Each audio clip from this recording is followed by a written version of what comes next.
Hello friends, തന്നെ നാടൻ രീതിയിൽ വെറൈറ്റി ആയിട്ടൊരു മുട്ടക്കറി വെച്ചിട്ടുണ്ട്. അപ്പോൾ ഇതിലുള്ള വീഡിയോസിൽ ചാനൽ സപ്പോർട്ട് ചെയ്യുക, സബ്സ്ക്രൈബ് ചെയ്യുക, തീർച്ചയായിട്ടും ബന്ധപ്പെട്ടോ തന്നെ വിളിക്കുക. നമുക്കത് അവിടെ ചട്ടി എടുത്തിട്ടുണ്ട്, അതിൽ വെള്ളമുണ്ട്, തീ ഒന്ന് കത്തിക്കാം കേട്ടോ. ഇനി നമുക്കത് ഇതിലേക്ക് മുട്ട ഇട്ട് കൊടുക്കാം. നമുക്കൊരു 3 മുട്ടയാണ് അതിന് ഇവിടെ ഇട്ട് കൊടുക്കുന്നത് കേട്ടോ. കീട്ടിലമാണ് കേട്ടോ, അടിപൊളിയാണ്. അപ്പോൾ എല്ലാവരും ഒന്ന് കാണുക. അപ്പം നമുക്കത് ഇവിടെ ഉള്ളി എടുത്തിട്ടുണ്ട്. ഉള്ളി ഇതിൽ കാണുന്ന പോലെ തന്നെ ക്വാണ്ടിറ്റി എടുത്താൽ മതി കേട്ടോ. നമുക്ക് 4 1 5 ഉള്ളിയാണ് എടുത്തേക്കുന്നത്. പിന്നെ അതിനൊക്കെ തന്നെ മുളകും കാര്യങ്ങളും ഇഞ്ചിയൊക്കെ ഇതേ കണക്കിന് എടുത്താൽ മതി. അപ്പോൾ നമുക്കത് ഉള്ളി ഒന്ന് വൃത്തിയാക്കി എടുക്കാം കേട്ടോ. വൃത്തിയാക്കി ഒന്ന് കട്ട് ചെയ്ത് നമുക്കത് അപ്പുറത്തിരിക്കുന്ന വെള്ളത്തിലേക്ക് ഇട്ട് കൊടുക്കാം. ഓക്കെ ഫ്രണ്ട്സ്, അപ്പോൾ ഈ സമയം നമ്മൾ മുട്ട ചെയ്താൽ നന്നായിട്ട് തിളച്ചിട്ടുണ്ട് കേട്ടോ. അപ്പോൾ നമ്മൾ ഉള്ളി ഇതാ ഇങ്ങനെ ഒന്ന് അരിയാം. അതിനൊക്കെ തന്നെ നമുക്ക് ബാക്കിയുള്ളതെല്ലാം ഒന്ന് അരിഞ്ഞ് സെറ്റ് ചെയ്യാം കേട്ടോ. അതുപോലെ തന്നെ ഇവിടെ വരുമ്പോഴത്തേക്ക് ഒരു ചട്ടി എടുത്തിട്ടുണ്ട്, നമുക്ക് തീ ഒന്ന് കത്തിക്കാം കേട്ടോ. അപ്പോൾ ഉള്ളിയെല്ലാം അരിഞ്ഞ് സെറ്റാക്കിയിട്ടുണ്ട്. അപ്പോൾ നമുക്കത് ഇനി ഇതിലേക്ക് അല്പം വെളിച്ചെണ്ണയാണ് അതായത് ഇതിൽ കാണുന്ന പോലെ തന്നെ ക്വാണ്ടിറ്റി നമുക്ക് ഒഴിച്ചു കൊടുക്കാം. അതേപോലെ ആവശ്യത്തിന് കടുക് ഇതായിട്ട് കൊടുക്കാം. ഒരു 2 3 നുള്ളി കടുക് ഇട്ട് കൊടുത്താൽ മതി. തീർച്ചയായിട്ടും കടുക് ഒന്ന് പൊട്ടിക്കുക കേട്ടോ. കടുക് ഒന്ന് പൊട്ടി വരുന്നുണ്ട്. ഇനി നമുക്ക് അടുത്തിട്ട് കറിവേപ്പില ഇതിൻ്റെ മുകളിലേക്ക് ഇതായിട്ട് കൊടുക്കാം. ഒരു 3 4 ഇതൾ കറിവേപ്പില ഇട്ട് കൊടുക്കുക.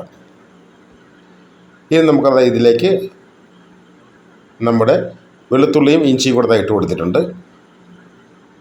ഇനി നമുക്ക് പച്ചമുളക് ഇട്ട് കൊടുത്തിട്ടുണ്ട്. നന്നായിട്ടൊന്ന് ഇളക്കി ഒന്ന് മൂപ്പിക്കുക കേട്ടോ. ഇനി നമുക്കതിലേക്ക് ഉള്ളിയാണ് ഇട്ട് കൊടുക്കാനുള്ളത്.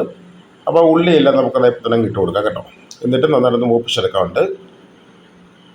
നന്നായിട്ടൊന്ന് മൂപ്പിച്ചെടുക്കട്ടോ. ബ്രൗൺ ഷെയ്ഡ് ആവുന്ന വരെ ഒന്ന് മൂപ്പിച്ചെടുക്കേണ്ട ആവശ്യമുണ്ട് കേട്ടോ. ഇപ്പോൾ അത് ഏകദേശം ബ്രൗൺ ഷെയ്ഡ് ആയിട്ടുണ്ട്. അപ്പോൾ ഇനി നമുക്കത് ഓരോ മസാലയായിട്ട് ചേർത്ത് കൊടുക്കാം. മഞ്ഞൾപ്പൊടിയാണ് ഒരു 1/4 സ്പൂൺ ചേർത്ത് കൊടുത്താൽ മതി കേട്ടോ. അതിനൊക്കെ തന്നെ അടുത്തായിട്ട് നമുക്കത് മല്ലിപ്പൊടിയാണ് ഒരു 1/2 സ്പൂൺ ചേർത്ത് കൊടുക്കാം. നന്നായിട്ടൊന്ന് ഇളക്കി കൊടുക്കാം കേട്ടോ. നന്നായിട്ടൊന്ന് മൂപ്പിച്ചെടുക്കണം ആ മസാല. ഇങ്ങനെ വരും. അതിനുശേഷം മുളക് പൊടിയാണ് ഒരു 1/2 സ്പൂൺ മുളക് പൊടി ഇട്ട് കൊടുത്തിട്ടുണ്ട്. അതേ കണക്ക് തന്നെ ഒരു 1/4 സ്പൂൺ കാശ്മീരി മുളക് പൊടി കൂടി ഇട്ട് കൊടുത്തിട്ടുണ്ട്. ഇനി നമുക്ക് ഇതിൽ കറി മസാലയാണ് കുറച്ച് കേട്ടോ, ഒരു 1/4 ഭാഗം മാത്രം ഇട്ട് കൊടുക്കുക. ഇനി നമുക്ക് കുരുമുളക് പൊടി ഒരു 1/4 ഭാഗം ഇട്ട് കൊടുക്കാം. എന്നിട്ട് നമുക്ക് ഒന്ന് നന്നായിട്ടൊന്ന് ഇളക്കി കൊടുക്കാം.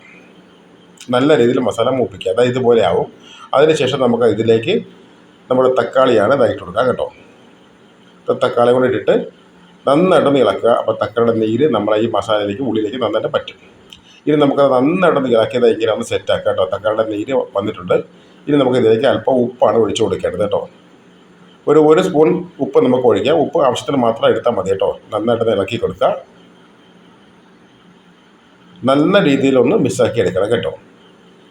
അതിനുശേഷം നമുക്കത് അടുത്തായിട്ട് ചൂട് വെള്ളമാണ്. അപ്പോൾ ആവശ്യത്തിന് മാത്രം ഒന്ന് വെള്ളം ഒഴിച്ച് കൊടുക്കുക കേട്ടോ. ഓരോരുത്തരുടെ കറിയുടെ ആവശ്യമാണ്, അതിനനുസരിച്ച് ഉപ്പ് മാറ്റാവുന്നതാണ് കേട്ടോ. അപ്പോൾ നമ്മൾ ചൂടുവെള്ളം ഒഴിച്ച് കൊടുത്തിട്ടുണ്ട്. നന്നായിട്ട് തിളപ്പിക്കുക കേട്ടോ. തിളപ്പിച്ചിട്ട് നന്നായിട്ടൊന്ന് ഇളക്കുക. നന്നായിട്ട് തിളച്ച് വന്നതിന് ശേഷം മാത്രം മുട്ട ഇട്ട് കൊടുക്കുക കേട്ടോ.